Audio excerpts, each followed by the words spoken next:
السلام علیکم دوستو، آج ہم کچھ کام کی یا حقوق کی بات کریں گے۔ اروندھتی رائے کی کتاب ہے آزادی، اس کے چند جو جملے میں آپ کی نظر کرتا ہوں۔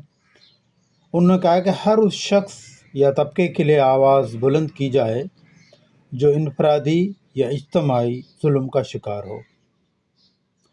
اقلیت یا محروم طبقات کو معاشی یا سماجی بنیادوں پر بدتر سلوک کا نشانہ بالکل نہ بنائیں۔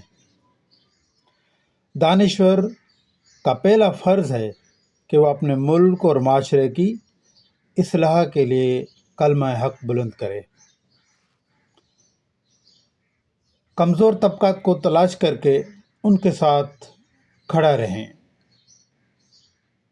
جمہوریت اور سیکولرزم میں ہمارے مسائل کا حل موجود ہے۔